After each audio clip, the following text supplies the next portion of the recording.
The royal guard's eyes widen as you approach, beast in tow. His calloused fingers reach towards the wolf insignia adorning his uniform. Marcus. Marcus Miles. Beast remains silent, though his clenched jaw reveals his resentment. He moves his hand towards his weapon. Calm yourself, Marcus. You don't know me, but I know you. The rebellion lives. You're lucky to have found an ally here. You won't find many in this house, and certainly not among the Queen's regiment. That Isbel hasn't found me out is a minor miracle. So the winds would blow me off course, then? Good to know, my friend. The guard leans closer to Beast, his voice tight. The rebellion is in danger. You are in danger. Do not reveal yourself here, Marcus. The guards won't know you unless you announce yourself. Your rebels brave the hinterlands, they brave the wave dancer, and now they brave a poisoned court. They need you alive. He nods to the door, then takes the rigid stance of a proper royal guardsman. For the size of her nose. Are you alright? A well-dressed dwarf woman lies on the cobbles, giggling drunkenly to herself. You're too well healed to be some homeless drunk. What happened to you? I wish I was bloody homeless. Then I'd be home already. No, I was at a wedding. Beggars kicked me out. Said I was causing a scene. The usual fuss. The groom's a local alchemist, marrying the daughter of some big shot merchant. Can you help me get into this wedding? Invitation only, I'm afraid. And how did you get in there? Are you a relative? They'd hardly kick out their own flesh and blood, would they? I barely know any of them. Friends of business acquaintances. Do you mind if I take this invitation, since you no longer need it? Eh? No. Why would I do that? You will have a favor in the future for me. Fine. Take the bloody thing. Now, off with you. I can feel a void walking of a headache coming along. Oi. Thank you.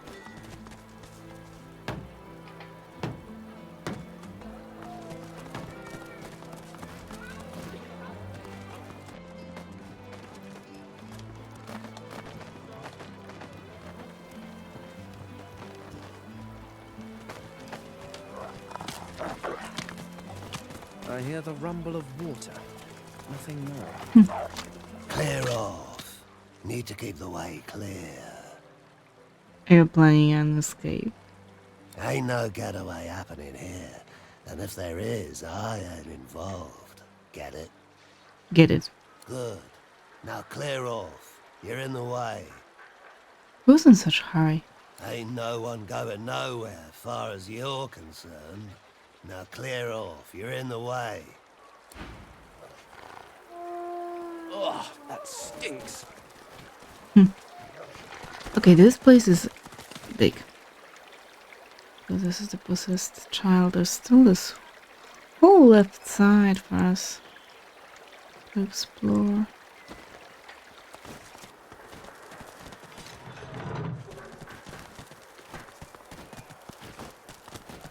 Several bystanders are suddenly engulfed by smoke and flame. Flesh melts, bone reshapes, black eyes glare, and fanged maws hiss sulphurously. The doctor sends his ill wishes. You killed his advocate. Now you must pay!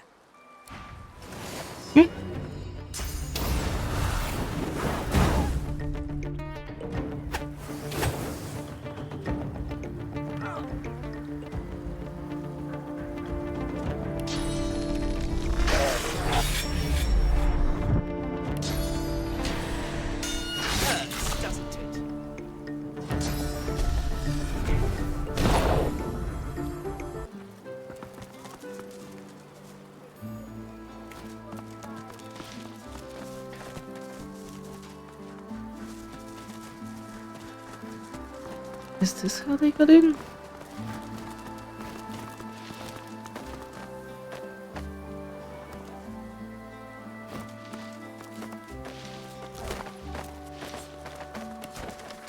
This report goes into great and unpleasant detail about Faceless Sanders, who is apparently using swords to animate puppets for all kinds of grotesque purposes.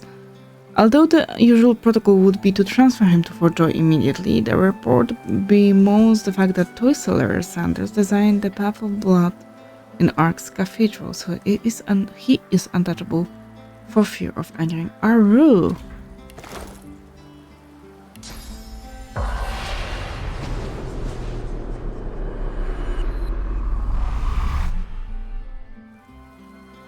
The spirit of a magister stands before you.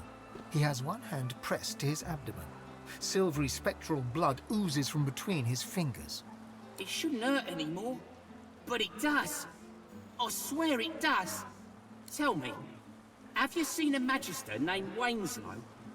Stout fella, a little loud. He helped me escape when the paladins attacked. I'd hate to think any harm came to him. I met Winslow, but he's dead as well. Dead? Damn it! Damn it to the void! Winslow deserved better than that. What happened? I don't rightly know. The paladins came, intent on ransacking the barracks. The fighting started so quickly. Before I knew it, I was wounded, and Winslow was hauling me away.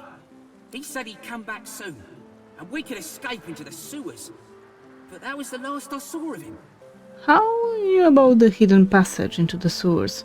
Winslow and I came across it while we were looking into some inmates who went missing from the prison. I doubt anyone will figure out what happened to them now. I don't think the paladins care about that kind of thing.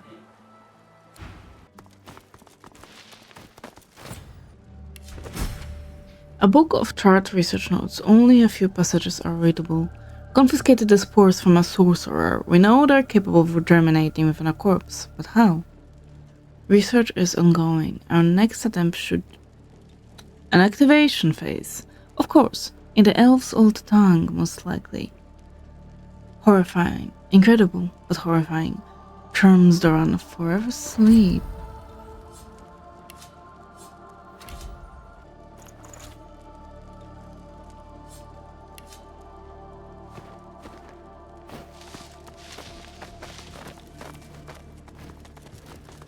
Diana, clad in her spore armor, holds the finished helm in her hand, wrenched from the corpse of a paladin at her side. She places it overhead and stiffens. Yes, ancestor. Show me. I want... Her head wrenches violently towards you. A moan escapes the helmet, followed by a trickle of bright blood. Beneath the helm, fever-bright eyes snap to meet yours. Why do you come, human? Rot. Come to steal, feed, infect. Who am I speaking to? Diana. And more. She approaches you, the vines on her armor lashing as her voice becomes a chorus. You come too late. We are complete. One skin. And we only begin. You'd set up to help your people, not yourself. Yes, I want to reunite our people. Once. But the ancestor shows me we are never united. Never truly one. But the ancestor makes more spores, and we become one. Do you see? Everyone. That sounds like slavery. No. Let the ancestor show you. You never serve again. She suddenly snaps straight, trembling and rigid. A voice booms from the helm. Enough, Shell. You do serve. But your purpose is done. No. I see what you mean to do. You tell me we forgive them, save them. Not... The armor writhes and screeches, cutting her short. It slowly unfolds, and whatever is left beneath the vines is no longer Diana. They poison our soil with death fog. It is for the ancestors to remember, not to forgive. And you alone witness, and so I do you this honor. You are the first to feed the harvest. Oh. Oh. Bloom of might, bloom of metal, bloom of momentum. Ah.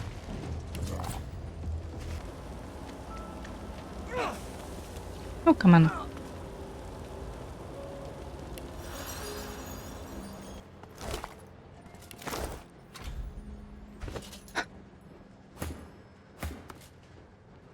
Give me the scares. Fane can deal with it.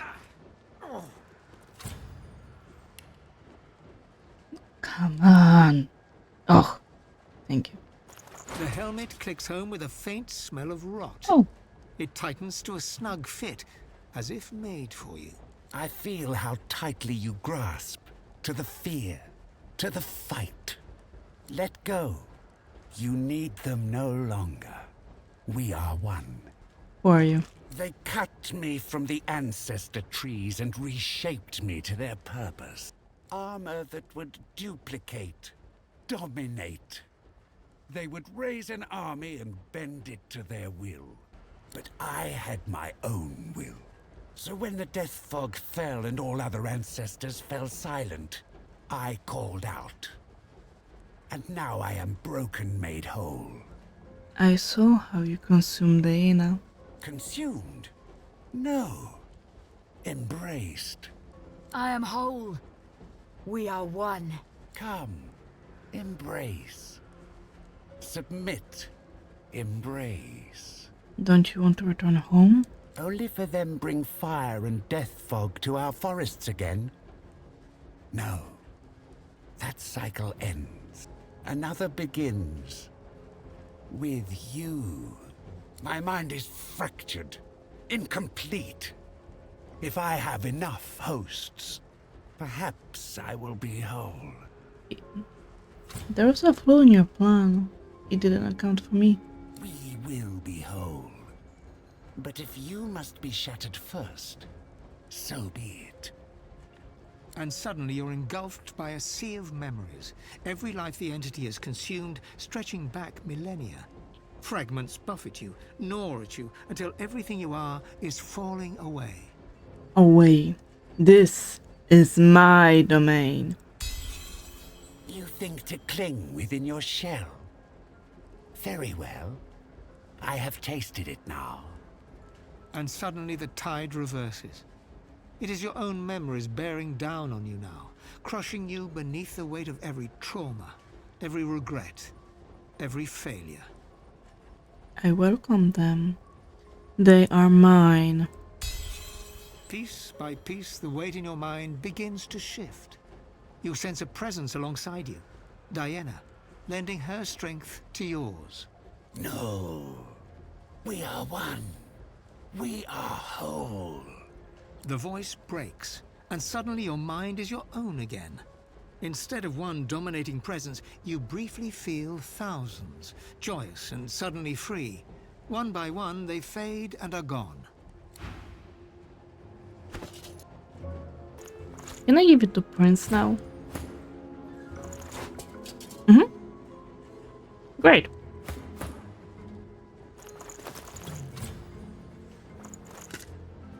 Yeah, we'll leave this for now. You see it all. The tallest of the ancestor trees have been lost beneath swirling clouds of death fog. Nothingness. Emptiness. You sag to the earth, utterly lost, and then you feel it. Not all is dead down in the valley. Spores given off by the ancestor trees. The presence within needs to grow, and it will show you how. But first, you must learn to protect yourself. You are not alone any longer. Later, the dead stone of the city weighs on you. You feel the life teeming within it, frantic and desperately lonely. But not for long. You lift the helm. This is your purpose. Ooh. I cannot reach it. Oh. We'll see about that. Remember correctly, Prince can.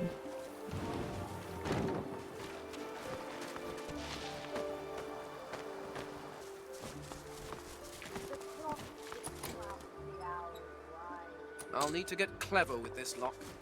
Or we'll just use another door. His words are hot and black.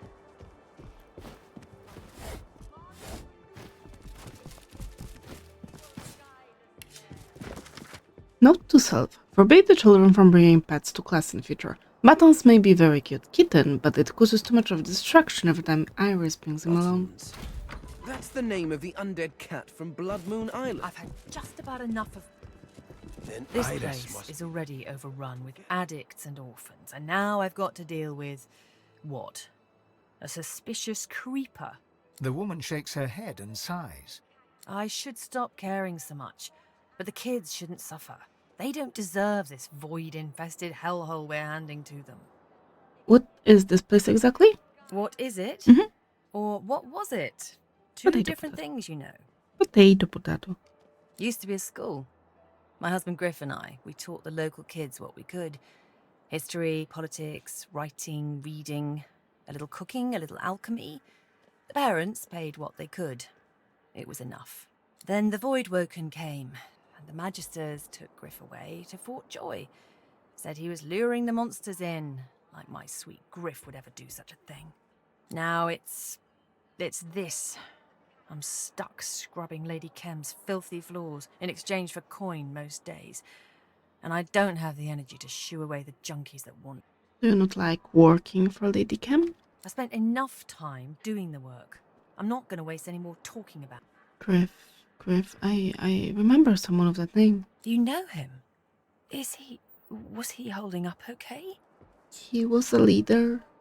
He looked after his fellow sorcerers. That sounds like Griff, all right. I'm telling you, if he were here, he'd have this place cleaned up in no time. If the squatters were gone, I could start fresh. Scour the place down, get the school going again. Get out from under Lady Kem's posh thumb.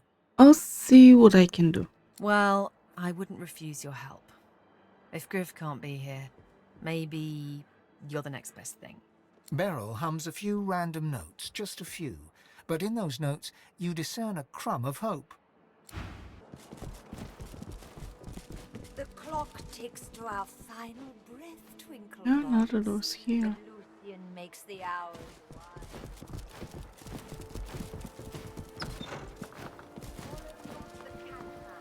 His words are hot and black. March to Lucian, he will guide us there to the star hall. Well, school's out, I dare say. Hello? Look over there. Shiny light. Each one is pray be his. They lead through the silver puffs and into the hall. She bows towards nothing in particular and fingers the collar of her priestly garb, then looks at you with dark, sunken eyes. Are you alright? I am blessed, Shadow Veil. I glide on Lucian's breath and feed on his sighs and smiles. For him, I would walk the path of blood. He needs only sing. I'm not like the Cat Lord, our Hulu. He slinks around and under and over and inside. He would skim the path and miss the blood. The priest raises her head and screams to the ceiling. Lucian, my wings are ready. I will flap and flit-flop when your words go blue. Our Hulu does not deserve your warm. What about this cat? Hulu? I hear he avoids Lucian's tough maker, the path of blood. He is a defiler of Lucian's will, Shine Beast. The crypt waits for only divine, devout, devoted. It is not an easy make trial. Bypass the blood and Lucian brings the rumble. Skyquakes across the heavens, what Lucian said. Punishment for the easy walk. The priest waves her arms through the air, drawing your attention to these non-existent skyquakes. Okay, we've had enough. Get out. She traces a circle on the floor with her left foot, then shakes her head. You're stymied by the foot gesture, but the head shake is more than clear. Lucian awaits you at the cathedral. You must answer his call. Aye, yes. His voice. It makes the airdrops quiver.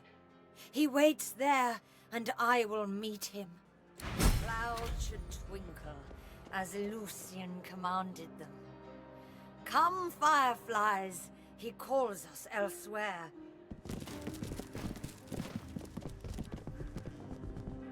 I don't see... Oh, wait, there's also doors. Locked. Still locked, okay.